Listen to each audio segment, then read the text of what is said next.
So let me introduce you to a laptop that can literally bend over backwards to help you increase your productivity.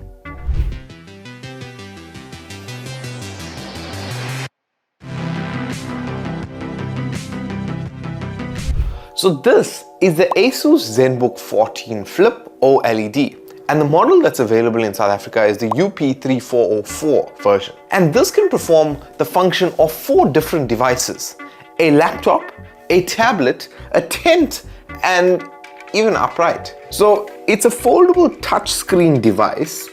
And when we talk about some of the product features, right? Firstly, let's look at the processor. So in terms of a processor, it's running a Core i7 1360p processor, which is clocked at 2.8 gigahertz and has 18 megabytes of cache, and it can be clocked at up to 5 gigahertz with its 12 cores and 16 threads. In terms of RAM, this specific version has low power DDR5, 16 gigs worth of memory. In terms of graphics, it's built with the Intel Iris X graphics, which is a touch and go spec from my side. But anyway, in terms of storage, this version has a 1 terabyte NVMe PCIe 4 SSD.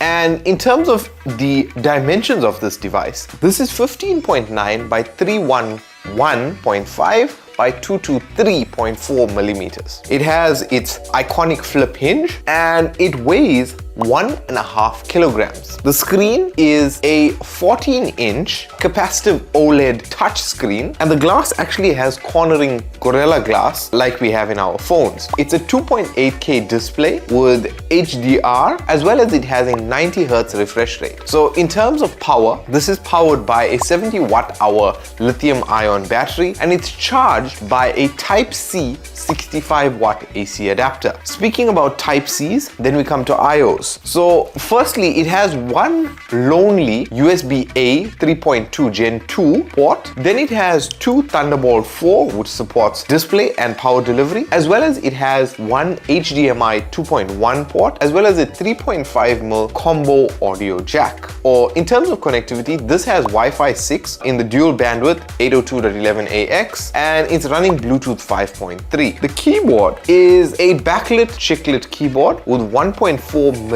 travel keys, or 1.4mm key travel. The number pad is actually quite interesting because the number pad, like we've seen previously, is built into the trackpad. It has Harman & Kardon audio, which is premium, and this device actually supports the Asus stylus, which is this Asus Pen 2.0. In terms of its durability, we've spoken about the cornering Gorilla Glass, as well as, you know, all of the Asus devices that we look at have the military grade standard, which means it's tested its durability and it's not going to fall down and break just like that. So now let's talk about the design of this laptop. The design is actually quite lightweight, although we're saying it's 1.5 kilograms.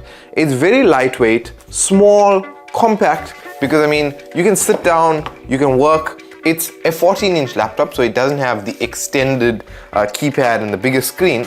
But I mean, the fact that we can work like this as a laptop, the fact that it doubles into this now almost tent mode, the fact that it doubles into this tent mode, and now I'm using this as basically a touch screen. So for video editing, for photo editing, you can just travel with this anywhere.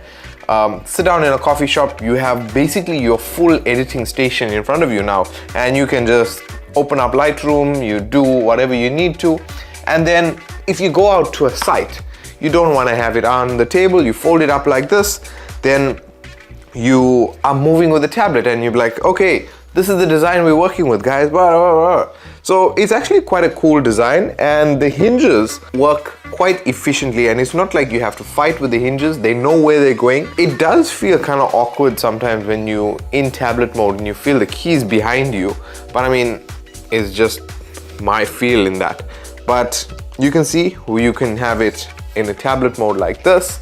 You can then fold it back and you're back to a laptop, and you can keep working. And instead of having 100 million devices, you have one that can perform all these features. Another cool feature in the design of this laptop is the way that these hinges are made is that when you lift the screen up, you see it lifts the body of the laptop as well, slightly off the ground to improve airflow.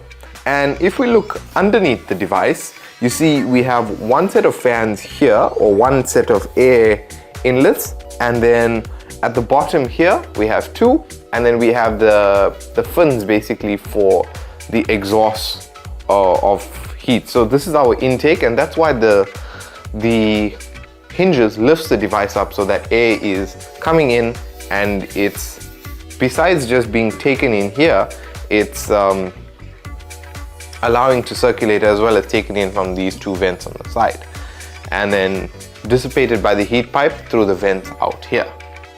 But yeah, that's it in terms of the design. But when we're speaking about the design, we also have to think about when this is in tablet mode now. So the air, when we fold this into tablet mode, you'd notice, right, now how is the air getting to the bottom to feed? Now it's being fed by the vents at the front.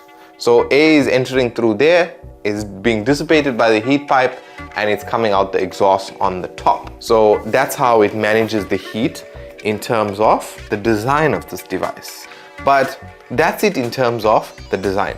Now let's move on to who is this device focused towards. As you may tell, coming straight out of the design, this is quite a unique device. So this isn't your off-the-shelf sort of laptop that basically anyone should buy. This is very unique to the industry, to creatives, to design individuals, to architects. But that doesn't necessarily mean that everyone else can't buy it. I mean, if I want to have this functionality of a tablet and a tent and a touchscreen and everything, nothing's stopping me from buying this device.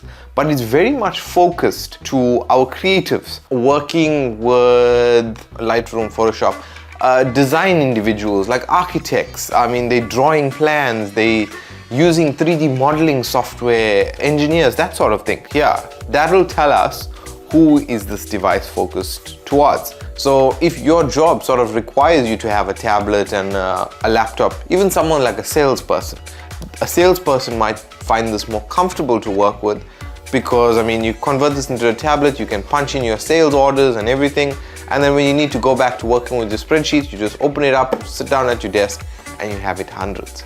So yeah, that kind of tells us about who this device is focused towards, but I mean, it's basically focused towards anyone that wants a multi-purpose laptop. After that, now moving on to what does this device retail for? This device retails for 30,000 Rand, and it's available in foggy silver. And if you'd like to purchase your very own, you can click the link in the description below, and that'll take you to the Asus South Africa website, and you can shop around as such. Now, let's move on to some of the pros and the cons of this device. I think the first thing we have to talk about is the flexibility of this device, physically as well as from a productivity and use case aspect. The second thing is that how awesome, lightweight, and basically easygoing this device is. The ease of use and the small form factor of this device, that's the second pro that I've picked up with this device. One of the cons is the fact that it doesn't have a dedicated GPU. So it's running the Intel Iris graphics. And sometimes in terms of graphical design, you would need a more powerful device in terms of GPU. But what it lacks in terms of a GPU, it kind of makes up for with its touch screen. You know, it's a 50-50 weighing. Who knows, maybe the next generation of this device, which is still lightweight, might come with a GPU built in, and you know, they'll work it out. Maybe a little heavier. Maybe that's something that we need to look for. Yeah, that's more or less it in terms of the pros and the cons. I read up a lot of articles online that spoke about comparing this to other devices like Dell and that whatnot that have dedicated GPUs and all of those things. But this wins outright because of the touchscreen, ease of use, the lightweightness of this device. So it's, I guess, how you're using the device that will impact you. Some of my personal opinions about the device before we start rounding up. Firstly, the keys itself, for some reason, as soon as I opened up this laptop, it felt like the text on the keys were bigger for some reason, and it was shouting at me. The second thing was that the backlighting for some reason is off. It's not like lighting the key properly from the center, and you notice it sometimes when you're looking at it, like some letters are lit up properly, and then some, it's like the top half of the key is being lit and the bottom is just like fading away slowly. And you see some clips and stuff of us testing this device and benchmarking, playing some games. So you see how much of fun we actually ended up having with this device. And I think it's a really, really cool device if you see the functionality and the requirements to use a device like this. In terms of it being just a regular laptop, if you're going to buy this as a regular laptop, I mean, you're wasting 99% of its potential. So if if you need something like this, buy it. If you're not, then you shouldn't be buying it because you're wasting its potential. But anyway, I'm rambling on a little too long. This is an awesome device if you find the use case for it, and if you find the need to have a laptop and a tablet and a tent mode and all of those things, and even pairing it with the Asus Pen just allows you to have so much more creativity and flexibility with this device. In terms of rating this device gets an 8.5 rating out of from us at techsceneza. I mean, I could go higher, but I think that's the perfect point for this device, and for its price, and if you take everything into consideration, 8.5 is spot on for the usability and this device. But anyway guys, thank you very much to Asus South Africa for sending this device out to review. And again, if you'd like to purchase your very own Zenbook Flip, links in the description below. But guys, thank you very much for watching. My name is Prashant. If you haven't already subscribed, make sure you subscribe so you don't miss out on any of our future content. And if you have any questions, leave them in the comment section below. Guys, thanks for watching. My name is Prashant, and I'll catch you in the next video.